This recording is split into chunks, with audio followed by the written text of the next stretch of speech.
గోదావరికని రెల్లి కుల సంక్షేమ సేవా సంఘం ఆధ్వర్యంలో ఆదివారం సాయంత్రం శ్రీ శ్రీ కనకదుర్గమాత జాతర మహోత్సవం ఘనంగా జరిగింది. ఈ ఉత్సవానికి రామగుండం ఎమ్మెల్యే మక్కన్ సింగ్ రాజ్ ఠాకూర్ ముఖ్య అతిథిగా హాజరై ప్రత్యేక పూజలు నిర్వహించారు. అనంతరం ఎమ్మెల్యే మాట్లాడుతూ ఇలాంటి ఉత్సవాలు మన సంస్కృతి సాంప్రదాయాలకు ప్రత్యేకంగా నిలుస్తాయని అన్నారు. భక్తి భావనతో జరుపుకునే పూజలు ప్రజల మధ్య ఐక్యతను సమానతను పెంపొందించడానికి దోహదపడతాయని పేర్కొన్నారు.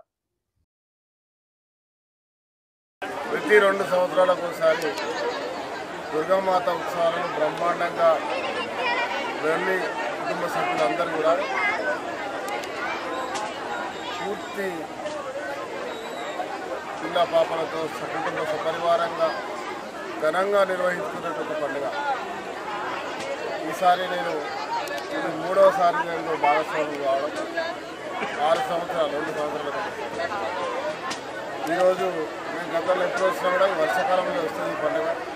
నడవలేని పరిస్థితి ఉంటుంది. ఇప్పుడు వచ్చి అదే చూస్తూ ఉన్నా. మా యుగంధర్ దగ్గర నుండి మా ద్వారా ఒక మొదటి పని ప్రారంభం చేయడం జరిగింది. ఇక్కడ కంప్లీట్గా ఒక platform cement CC road platform వేయాలని చెప్పి అడగడం జరిగింది. వెంటనే ఇక్కడ సీసీ రోడ్తో పాటు కన్వెన్షన్ హాల్, కమ్యూనిటీ హాల్ ఇక్కడ నుంచి అక్కడ లేదా ఏదైనా ప్రాంతంలో బ్రహ్మాండంగా కమ్యూనిటీ హాల్ 2 కలిపి రెల్లి కుటుంబాల గురించి, వారి యొక్క గౌరవం గురించి, వారి యొక్క అభిమానమైన అమ్మవారి గుడి కార్యక్రమంతో పాటు వారి కుటుంబ సభ్యులకు గొప్ప ఫంక్షన్ హాల్గా కట్టే కార్యక్రమం భాగంగా వారికి 50 లక్షలతో అభివృద్ధి చేస్తామని చెప్పి ఈరోజు మాటిస్తున్నాం. జాతర సందర్భంగా జరిగిన బోనాల ఉత్సవం, ప్రదర్శించిన సాంప్రదాయ నృత్యాలు, పల్లకి ఊరేగింపు, ఇతర ధార్మిక కార్యక్రమాలు ఆధ్యాత్మిక సందడిని రేకెత్తించాయి.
ఈ కార్యక్రమంలో కాంగ్రెస్ పార్టీ ఎస్ఎస్ఎల్ అధ్యక్షుడు తాళ్లపల్లి యుగేందర్ తో పాటు పలువురు నాయకులు, రెల్లి కుల సంక్షేమ సేవా సంఘం ప్రతినిధులు, అధిక సంఖ్యలో కుల బాంధవులు పాల్గొన్నారు.